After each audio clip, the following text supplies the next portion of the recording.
আউযু বিল্লাহি মিনাশ শাইতানির রাজিম বিসমিল্লাহির রহমানির রহিম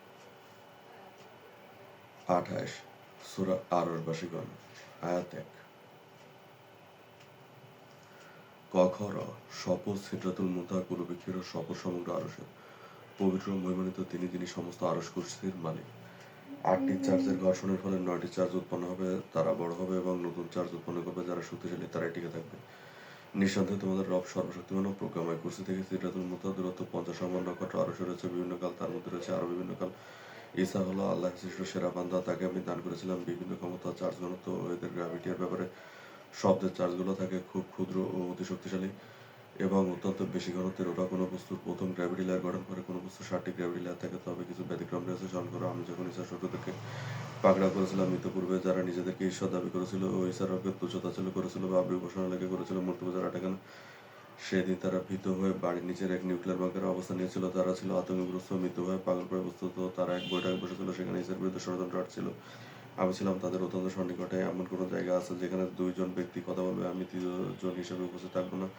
আজ ওদের জবানকে করেছে ওদের বিরুদ্ধে। আমি ওদের প্রধান মোদির মস্তকের উপর অবস্থান করলাম, প্রায় 3000 কিলোমিটার দূরে নিজ আবাসনালয়ে অবস্থানকারী সময় ঈসাকে তাদের অবস্থান সম্পর্কে বিশদভাবে জানালাম জিবরিল কর্তৃক ওহী প্রেরণের মাধ্যমে।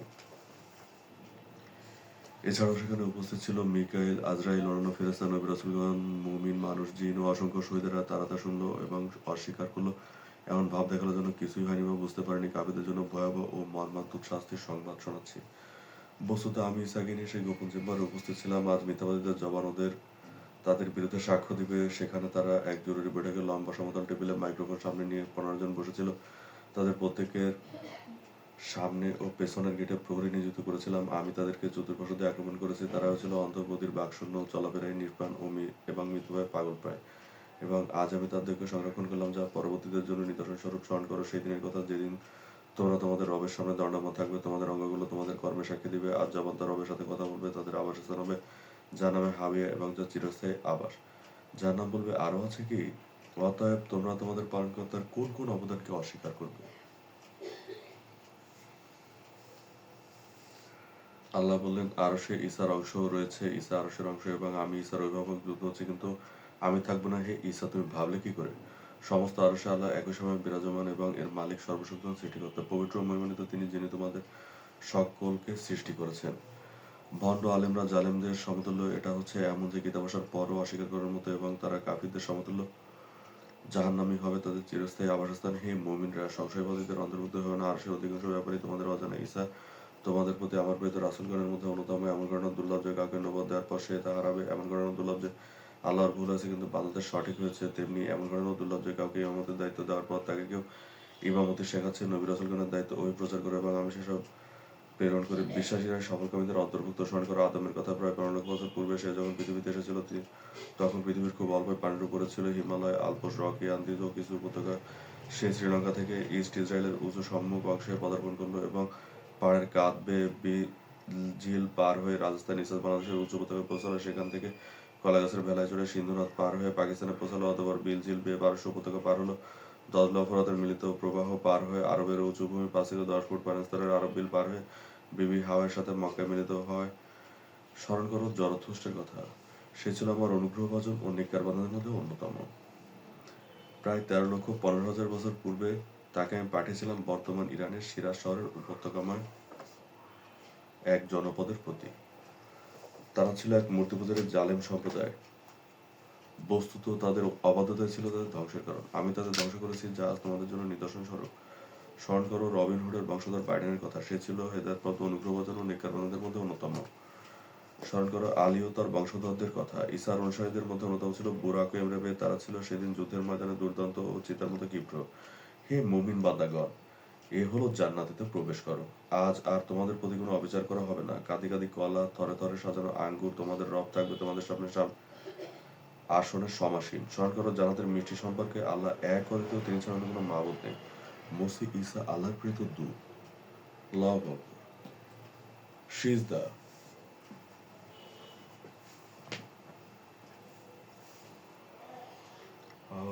আল্লাহু আকবার।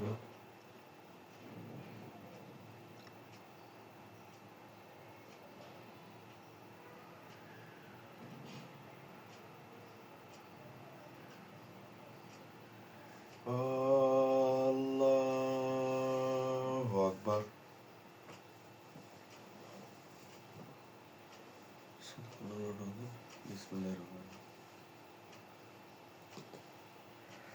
একটি চার্জ 8টি সাবসেক্টর সমন্বয়ে গঠিত। এর মধ্যে দুটি বৃহৎ, একটি ধনাত্মক ও একটি ঋণাত্মক। এরা প্রত্যেকে সিরিজ ধারণ করে রাখতে সক্ষম। সবল চার্জ দুর্বল চার্জকে দূরীভূত করে। কাফিরদের অর্থনীতির ভাষা ব্যর্থ, গোমূত্র ভক্ষণ করা হারাম, সাধারণত অমান্য করে। জিব্রাইল প্রান্ত ইসরায়েল প্রান্তের দিকে কিছুটা বেশি ঝুঁকে থাকে। দ্বিতীয়, জিব্রাইল প্রান্ত বসতিগুলোর অবস্থান যথাক্রমে কুরসির নিকটবর্তী, মধ্যবর্তী ও দূরবর্তী। আলো ও শক্তির প্রাপ্তি ক্রমান্বয়ে হ্রাস পায়। মাঝের বসতিগুলো বর্তমানে সবুজ ও দূরবর্তী বসতিগুলো বরফ ও অন্ধকারাচ্ছন্ন। তৃতীয়, মিকাইল প্রান্তের বসতিগুলোর অবস্থান যথাক্রমে কুরসির নিকটবর্তী, মধ্যবর্তী ও দূরবর্তী। দৈর্ঘ্যে জিব্রাইল প্রান্তের থেকে তুলনামূলক ছোট। মাঝের বসতিগুলো থেকে বর্তমানে সবুজ শুরু হয়েছে, দূরবর্তী বসতিগুলো বরফ ও অন্ধকারাচ্ছন্ন। চতুর্থ, রাকিন প্রান্তের বসতিগুলোর অবস্থান যথাক্রমে কুরসির নিকটবর্তী, মধ্যবর্তী ও দূরবর্তী। দৈর্ঘ্য সব থেকে ছোট। প্রান্তের মাঝের বসতিগুলো বর্তমানে সবুজ, দূরবর্তী বসতিগুলো বরফ ও অন্ধকারাচ্ছন্ন। তাই বসবাসের জন্য অন্যতম উপযুক্ত প্রান্ত। পশ্চিম দক্ষিণ প্রান্ত বসতিগুলোর অবস্থান যথাক্রমে কুরসির নিকটবর্তী, মধ্যবর্তী। প্রথম ও দ্বিতীয় ও দূরবর্তী। দৈর্ঘ্য সব থেকে বড় প্রান্ত। মাঝের বসতিগুলো বর্তমানে সবুজ, দূরবর্তী বসতিগুলো বেশ অনেকাংশ বরফ ও অন্ধকারাচ্ছন্ন। এদিকের অনেক বসতি বাঁধাশূন্য এবং এদিকে বেশি পরিমাণে স্বদেশী বসবাস। ষষ্ঠ, উত্তর প্রান্তের বসতিগুলোর অবস্থান যথাক্রমে কুরসির নিকটবর্তী, মধ্যবর্তী ও দূরবর্তী। মাঝের বসতিগুলো বর্তমানে সবুজ, দূরবর্তী বসতিগুলো বরফ ও অন্ধকারাচ্ছন্ন। এদিকের বসতির বান্দারা তুলনামূলকভাবে ধনী ও আয়সী স্বভাবের এবং তাদের পক্ষ থেকে সালাম। হে মুমিনগণ, কিয়ামত আসন্ন যাবে চোখের পলকে। অতএব তোমরা তোমাদের পালনকর্তার কোন কোন অবদানকে অস্বীকার করবে?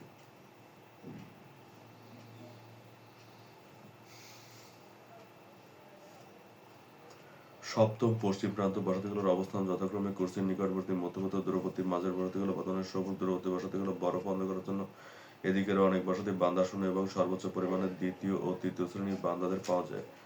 তারা হয় আকৃতিতে বিশাল, ফ্রস্ট জায়ান্ট বলা হয়। এছাড়াও সেখানে রয়েছে অসংখ্য হুল ফোড়ানো মৌমাছি ও মধু। অষ্টম, পূর্ব প্রান্ত বসতিগুলোর অবস্থান যথাক্রমে কুরসির নিকটবর্তী, মধ্যবর্তী ও দূরবর্তী। এরা আলো সব থেকে কম পায়। মাঝের বসতিগুলো বর্তমানে সবুজ, দূরবর্তী বসতিগুলো সর্বোচ্চ পরিমাণে বরফ ও অন্ধকারাচ্ছন্ন। এদিকে দ্বিতীয় ও তৃতীয় শ্রেণীর বান্দাদের পাওয়া যায় সবচেয়ে কম পরিমাণে। যারা কিয়ামতে বিশ্বাস রাখে তারা সফল জমিনের অন্তর্ভুক্ত। এদিন আর কারোর সাথে কোনো অবিচার করা হবে না। তোমরা শয়তানকে নয় বরং আল্লাহকে ভয় করো, কারণ ইবলীসের জান কবজ করেছে আজরাইল।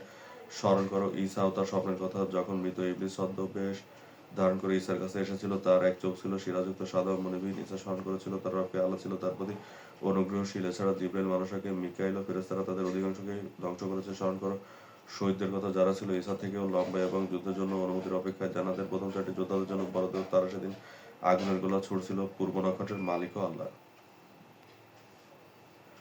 নবম, ইসরাফের প্রান্ত বসতিগুলোর অবস্থান যথাক্রমে কুরসির নিকটবর্তী, মধ্যবর্তী ও দূরবর্তী। বসবাসের জন্য এ প্রান্ত সর্বাধিক উপযুক্ত। মাঝের বসতিগুলো বর্তমানে সবুজ, দূরবর্তী বসতিগুলো বরফ ও অন্ধকারাচ্ছন্ন। এদিকে জীবন ধারণের জন্য সমস্ত উপকরণ প্রায় পর্যাপ্ত পরিমাণে উপস্থিত। কিয়ামতের বিশেষ স্থাপনকারীদের জন্য উপযুক্ত পুরস্কার রয়েছে। অতএব তোমরা তোমাদের পালনকর্তার কোন কোন অবদানকে অস্বীকার করবে?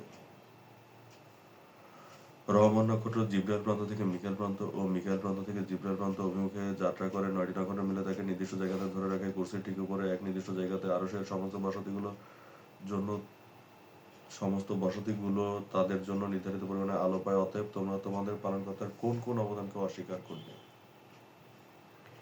নিশ্চয়ই বসবাসের জন্য সবথেকে উপযুক্ত এলাকা হলো কুরসির তল ও এর নিকটবর্তী এলাকাসমূহ। রবের অস্তিত্বের ছায়া জান্নাতুল ফেরদাউস হচ্ছে মুমিনদের জন্য বসবাসের সর্বাধিক উপযুক্ত জায়গা। সেখানে মুমিনরা আজীবন বসবাস করবে, পান করবে অমৃত ফল মূল, স্ফীত পাখির গোশত ও দীর্ঘজীবী প্রাণীদের মাংস ভক্ষণ করবে। হে আরশবাসীগণ, এ হচ্ছে তোমাদের রবের জান্নাত। ঈসা হচ্ছে তোমাদের রবের দূত, যা তোমাদের সকলের জন্য প্রতিশ্রুত। কিয়ামত আসন্ন যাবে চোখের পলকে। অতএব তোমরা তোমাদের পালনকর্তার কোন কোন অবদানকে অস্বীকার করবে? কুর্সির বিভিন্ন প্রান্ত দিক থেকে অসংখ্য ঝিরি বহমান, যেগুলো একত্রিত হয়ে বিভিন্ন দিকে বিশাল আকৃতির নদীরূপে প্রবাহিত হয়েছে। এগুলোর মধ্যে অন্যতম হচ্ছে সিরাত নদী, যা এশিয়ার প্রান্তে অবস্থিত, যা দীর্ঘ দূরত্ব প্রায় 50 নক্ষত্র পাড়ি দিয়ে সিরাত উপত্যকা হয়ে ঝর্ণারূপে প্রবাহিত হয়েছে। অসংখ্য বান্দারা এই ব্যাপারে উদাসীন, কারণ তারা কুলবৃক্ষের গ্র্যাভিটি অতিক্রম করতে অক্ষম। ইতিপূর্বে অনেকে সে চেষ্টা করতে গিয়ে গত হয়েছে। অদৃশ্যকে দেখা এবং কল্পনাপ্রসূত উদ্ভট কথা বলা উভয় তোমাদের রবের নিয়ন্ত্রণাধীন। আল্লাহ যাকে উপযুক্ত মনে করেন তাকে অবশ্যই নিয়ামত দান করেন। নিশ্চয়ই তোমাদের রব পরাক্রমশালী ও প্রজ্ঞাময়। স্মরণ করো ঈসার প্রতি করা অনুগ্রহের কথা। কাফির ট্রাম্প ছিল ঈসার অবস্থানের সম্পূর্ণ বিপরীতে। পৃথিবীর অপর প্রান্তে কাফিরদেরকে ভয়াবহ ও মর্মান্তিক শাস্তির সংবাদ দাও। সে ছিল এক ছোট ঘরে। সে ঈসা ও তার রবের বিরুদ্ধে মিথ্যা প্রচারণায় লিপ্ত ছিল। অতঃপর আমি তাকে পায়রা করলাম। অন্যান্য জাদুকররা যখন বুঝতে পারল যে এটা জাদু নয় বরং মহান সৃষ্টিকর্তার পক্ষ থেকে ঈসার প্রতি করা কৃপাস্বরূপ, তখন তারা সিজদা অবনত হলো। বলল, আমরা স্বীকার করলাম মসিহ ঈসা আল্লাহর প্রেরিত দূত। আল্লাহ কর্তৃক প্রেরিত দূত। আল্লাহ এক ও দ্বিতীয়, তিনি ছাড়া কোনো মাবুদ নেই। তারা জড়ো হয়েছিল ইলেকট্রোম্যাগনেটিক ফেন্স নিয়ে, তবে তারা ব্যর্থ হলো যখন শুনলো ঈসার মুখে ও অঙ্কিত রোমের বিস্তারিত বিবরণ। বস্তুত সেখানে শেখা ছিল। সামনে একটা লম্বা টেবিল ও কৃত্রিম বুদ্ধিমত্তা নিয়ে, পাশে ছিল একটি উঁচু কাঠের আলমারি, তাতে গোপন দলিল। তার ডান পাশে দরজা, বাম পাশে থাকার বিছানা ও টয়লেট, সামনে টিভি ও কোনাকুনিতে একটি আলমারি। আমি ছিলাম তার মস্তকের উপর আসীন। আজ আর কারোর প্রতি কোনো অবিচার করা হবে না। পৃথিবী ও সাত আসমান জমিনে এমন কোনো জায়গা আছে যা তোমার রবের দৃষ্টির বাইরে? আরশের সমস্ত কিছু প্রতিনিয়ত তার প্রশংসায় ব্যস্ত থাকে। তারপরও কি তোমরা তোমাদের রবের বিমুখ থাকবে? অতএব হে বান্দারা, এখন বলো, তোমরা তোমাদের পালনকর্তার কোন কোন অবদানকে অস্বীকার করবে? হে আমেরিকাবাসী, তোমরা ভাবলে কি করে যে যুদ্ধ হচ্ছে আর সেখানে আমি থাকবো না? তুমি যখন কাফিরদেরকে ধাওয়া করবে তখন কত স্পষ্টভাবে দেখতে পাবে যে তারা একদল অপর দলকে রেখে পালাচ্ছে। বস্তুত কাফিরদের ঐক্য অত্যন্ত দুর্বল। তারা একে অন্যকে দোষারোপ করে, তারা তাদের ভাগ্যকে দোষারোপ করে বলে, তোমার এই কৃতকর্মের জন্য জাহান্নামে যাও, তুমি আমার সাথে করা অঙ্গীকার ভঙ্গ করেছে। বস্তুত তারা তো তাদের রবের সাথে করা অঙ্গীকার ভঙ্গ করেছে। সেদিন জাহান্নাম তাদেরকে পাকড়াও করবে, আজ আর তাদের কোনো রক্ষা নেই। তারা একে অন্যকে বলবে, ঠিক তোমাদের প্রতি, তোমাদের উপর দ্বিগুণ আযাব বর্ষিত হোক। জাহান্নাম বলবে, অবশ্যই তোমাদের সকলের জন্য পর্যাপ্তই রয়েছে। সেখানে তারা আজীবন ধরে আযাব ভোগ করতে থাকবে। জিবরাইলের বসতি সিদরাতুল মুনতাহা বৃক্ষের গোড়ার সন্নিকটে। সেখানে রয়েছে তার স্ত্রী সন্তানাদি এবং উম্মতগণ কুলবৃক্ষের প্রথম গ্র্যাভিটি স্তরে। জিবরাইল আমার একজন অনুগত নেককার ও মনোনীত বান্দা এবং একজন বার্তাবাহক রাসূল। সে দীর্ঘ বছর যাবৎ সিরাত উপত্যকায় একে সংবাদ প্রচার করছে। তাদের কতিপয় ব্যতীত অধিকাংশকে তুমি বিশ্বস্তভাবে ফেরেশতা, মানে আসমান থেকে আগন্তুক। তাদের বিভিন্ন রকমের আকার, আকৃতি, শক্তিমত্তা ও বুদ্ধিমত্তা রয়েছে। তাদের কাউকে আমি কারো উপরে শ্রেষ্ঠতা দান করেছি। শুদ্ধতার মাত্রাটা তাদের অনেকে পাপ বা ভুল করে, তবে তা 80%-এর উপরে নিতান্তই কম। 70% পর্যন্ত মাঝারি এবং 55% পর্যন্ত এর সর্বাধিক। তবে পাপ এবং ভুলের মাঝে যথেষ্ট পার্থক্য রয়েছে। কতক দ্বিতীয় ও তৃতীয় শ্রেণীর সৃষ্ট জীবদের দেখলে তোমরা আশ্চর্য ও বিস্মিত হবেই। তাদের কতক প্রথম শ্রেণীর বান্দাদের থেকেও শক্তিশালী, তবে তাদের অধিকাংশই তোমাদের রবের অনুগত। আরশের অনেক বসতিতে এখনও জ্ঞানের আলো প্রবেশ করেনি। সেখানে রয়েছে বেশ কিছু পাপাচারী, পথভ্রষ্ট ও জালেম সম্প্রদায়। সীমা লঙ্ঘনকারীদেরকে ভয়াবহ শাস্তির সংবাদ শোনাচ্ছি। এমন কোনো জনপদ নেই যেখানে আমি রাসূল প্রেরণ করিনি। আমি যখন কোনো জনপদকে ধ্বংস করি, তার আগে আমি অবশ্যই তাদের নিকটে সতর্ককারী হিসেবে রাসূল প্রেরণ করি, অনেকটা ঝড়ের পূর্বে সুশীতল, কোমল ও মায়াবী বাতাসের ন্যায়। অতঃপর আমি তাদেরকে পাকড়াও করি। নিশ্চয় জালেমরাই ক্ষতিগ্রস্তদের অন্তর্ভুক্ত।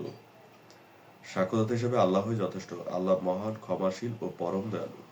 স্মরণ করো এক বসতির কথা, যারা ছিল উদ্ধত, মূর্তিপূজারী ও শিরককারী, যারা তাদের শক্তি নিয়ে অহংকার করত। তাদের বরফ ছিল বর্তমান রাশিয়ার উত্তর পশ্চিমে এক পাহাড় শ্রেণীর ঢালে। তারা গুহা কেটে ঘর নির্মাণ করত এবং কাঠের ব্যবহারে ছিল অত্যন্ত দক্ষ। তাদের আনুমানিক গড় আয়ুষ্কাল ছিল 350 বছর। অন্যায়ভাবে অপরের সমাজকে ভক্ষণ, অন্যায়ভাবে অপরের হত্যা করা, কন্যা শিশু হত্যা, কালোজাদু এবং এক ঈশ্বরকে ছেড়ে শয়তানের উপাসনা করা, এসবই ছিল তাদের পাপাচারের সামান্য বিবরণ। তাদের উচ্চতা ছিল 12.5 ফুট এবং তারা ছিল শক্তিশালী গড়নের ও দৈত্যাকৃতির। বস্তুত তারা ছিল এক সীমালঙ্ঘনকারী জালেম সম্প্রদায়, যারা তাদের ধ্বংসের অপেক্ষায় ছিল। আনুমানিক 3,05,000 বছর পূর্বে আমি তাদের নিকট তাদের ভ্রাতা ফিনিকে প্রেরণ করি। ফিনি ছিল আমার অনুগত নেককার বান্দাদের অন্তর্ভুক্ত এবং একজন রাসূল। ফিনিকে আমি দিয়েছিলাম প্রজ্ঞা ও হিকমা এবং পরিণত বয়সে আমি তাকে দান করি নবুওয়াত ও কিতাব।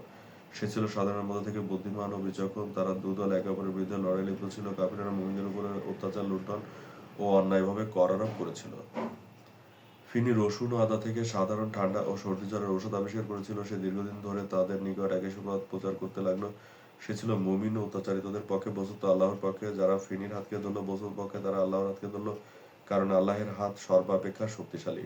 তাদের রাজা ভিডি ছিল অন্যতম মূর্তিপূজারী ও জালেম, এমনকি তারা তাদের পূর্বপুরুষদেরও মূর্তি বানিয়ে পূজা করত। তারা ষড়যন্ত্র করেছিল ফিনি ও তার অনুসারীদের ব্যাপারে। তারা হারাম খেলাতে মুমিনদেরকে যোগদান করতে বাধ্য করত। আমি মুমিনদের প্রতি অনুগ্রহশীল হই। একদিন ফিনি তলারের উপরে প্যাপিরাস বৃক্ষের থেকে কাগজ তৈরি করে ফেলে এবং আমার অনুগ্রহে স্বীকার করে তার উপরে হাতে লিখে প্রচার করলো বসতি ও পার্শ্ববর্তী বসতির দূর দূরান্ত প্রান্তে। অতঃপর যুদ্ধের দিন এলো এবং তারা একে অপরের বিরুদ্ধে যুদ্ধে লিপ্ত হলো। মুমিনদেরকে আল্লাহ ফেরেশতা দ্বারা শক্তিশালী করলো এবং তারা কাফিরদেরকে কুচল কাটা করলো। তারা ছিল হতাশাগ্রস্ত, বিচার বিবেচনাহীন ও ফ্যাকাশে। এলাম, দেখলাম, জয় করলাম। তিনি ছাড়ানো কোনো মাবুদ নেই। আল্লাহ এক ও দ্বিতীয়। নিশ্চয় আল্লাহ মহাজ্ঞানী ও প্রজ্ঞাময়। পরবর্তীতে ফিনি থেকে ফিনিশিয়ান এবং ফিনল্যান্ড স্মরণ করো। জর্ডান সাগরের তীরবর্তী পেত্রা বসতির কথা। তারা ছিল জেরুজালেম বসতির পূর্বপুরুষ এবং নূহের বসতির উত্তরপুরুষ। তারা পাহাড় কেটে গুহা তৈরি করে তাতে বসবাস করত। তারা ছিল মধ্যপ্রাচ্যের জালেম ও পথভ্রষ্ট এক সম্প্রদায়। তাদের উচ্চতা ছিল 11.5 ফুট এবং জীবনকাল ছিল প্রায় 300 বছর। তাদের অল্প শিক্ষিত ছিল এবং তাদের শাসক ছিল ক্লিওপেট্রা নামক এক মধ্যমধারী ও ব্যভিচারী নারী। তাদের সমাজ ছিল নারীতান্ত্রিক। সে ও তার বসতির লোকেরা প্রথম মানসা নামক এক নারীর সাপ মূর্তি বানিয়ে পূজা করত। মানসা এবং ইবলিসের স্ত্রী হাবিয়া একই। স্মরণ করে জিবরিল তাকে ও মিকাইল তার পথভ্রষ্ট সন্তানদেরকে হত্যা করেছে। তারা সাপের রূপ নিতে পছন্দ করত, তাদের গর্দান কর্তন করেছে। আমি তাদের কাছে প্রেরণ করেছিলাম তাদের কথা স্যামুয়েলকে আনুমানিক 2,50,000 বছর পূর্বে। সে তাদের কাছে দীর্ঘদিন এক ঈশ্বরবাদ এবং আল্লাহর ওহী প্রচার করতে লাগলো। হে মুমিনগণ, কর্মে ধীর স্থির ও সংযমী হও। রোজাব্রত পালন করা এক মহান গুণাবলী। পুরুষ মহিলার মতো নয়। মুমিনরা আল্লাহতে বিশ্বাস রাখে। আল্লাহ পরাক্রমশালী ও প্রজ্ঞাময়। হে আল্লাহ, আমাদেরকে ইমানদারদের অন্তর্ভুক্ত করো। স্যামুয়েল তাদের কাছে আমার নিদর্শন সহ এসেছিল, তবে তারা তাদের মুখ ফিরে নিল এবং তার বিরুদ্ধে ষড়যন্ত্র শুরু করলো। অতঃপর নির্দিষ্ট দিনে গভীর রাত্রে জিবরাইলের পরামর্শে স্যামুয়েল ও তার কিছু অনুসারীরা গৃহত্যাগ করলো। টানা 7 দিন 7 রাত ধরে প্রবল ঘূর্ণিঝড় ও পাথরের বর্ষণ তাদের বাড়িঘরগুলোকে পুরোপুরিভাবে ধ্বংস করে দিল। তাদের নিথর দেহগুলো নিজ গৃহে নতজানু অবস্থায় পড়ে রইল। স্মরণ করো হরপ্পা মহালাল, সিন্ধুবীর ইলিয়াস, দুর্দান্ত চৈনিক যোদ্ধা কেইনের কথা। আল্লাহ আমাদের সহায় হন। সদাকাল্লাহুল আলিয়্যুল আযীম।